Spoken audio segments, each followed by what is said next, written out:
This is episode 12 of eSports Edition, and in this segment, I want to highlight 3 pitfalls that must be avoided in the market or the eSports fantasy market.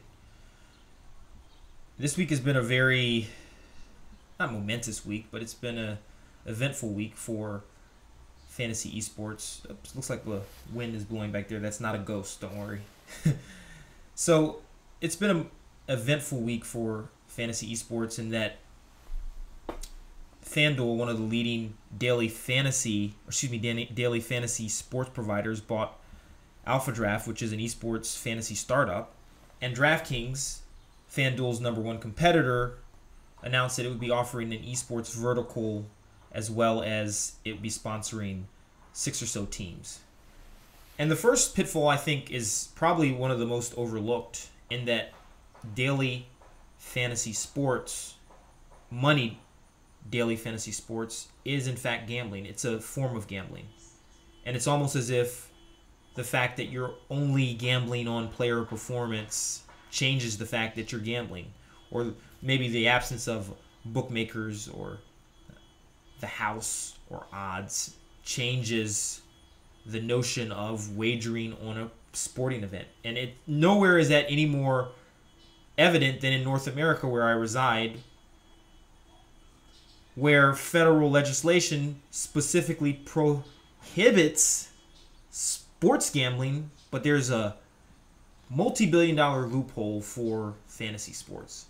And the fact that these are essentially gambling companies that are waltzing right into esports, when places like CSGO Lounge are being banned for supporting betting with in-game items, is the epitome of hypocritical.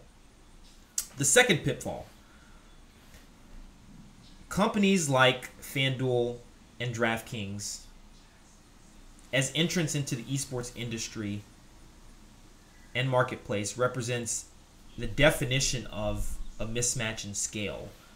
And that may not seem like an issue. Hey, free market, large companies can get involved at any point in time that they want to take the risk. But in the case of esports, when you have a phenomenon that is competitive gaming, I think it can be potentially quite harmful for companies with like market caps of billions of dollars coming in. As like I said, these are still gambling companies. They're right on the line. If you don't want to consider them gambling, you want to play to the letter of the law and say they're not. They're right on that line.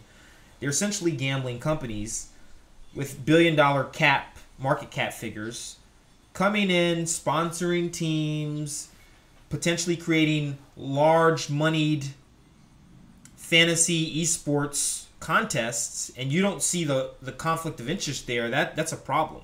I mean, if fantasy esports grows anywhere close to what it is in the traditional sports world, you could potentially see for some events or tournaments or whatever is being wagered on, that the money at stakes or to be won in the fantasy contest exceed what people like the players and the coaches take home. And anybody with a functioning frontal lobe can tell you, well, maybe it's not so hard for me to take $25,000 or $30,000 if there's $1 million on the line and slip it to the right player or coach and have the contest or have players perform in a way that's going to benefit me or benefit my wagered outcome. Just a thought. And lastly, the esports industry that I write about, that I so love, lags so far behind the market. And for those who don't know the difference, the industry is the cast of players that meet a marketplace. They meet the needs of the marketplace. A marketplace would be all of the customers or the potential customers for a good or service. And the industry are the companies that provide that provide that good or service, or provide meet the market need. And so that lack of industry infrastructure is harmful, because in the traditional sports world, that's very healthy. So it's harder for individual companies to hold sway by just coming in and throwing money, because there are more outlets for monetization, revenue. If DraftKings or FanDuel, and I'm not saying they are because I don't know their strategy nor am I involved with those companies, come in and start throwing money in certain places, it might be very easy for them to enact some not so great changes or have an effect on the industry that isn't helpful in the long run. And given their business model, which is based on traditional sports, it wouldn't really be much for them to simply pull out if things became too much or too expensive for the hassle, and go back to what they were doing, right? You know, a $20 or $30 million investment here or there, you know, whatever noxious effects to the esports industry or esports marketplace be damned, we'll go back about our business. But those are the three pitfalls I think need to be avoided.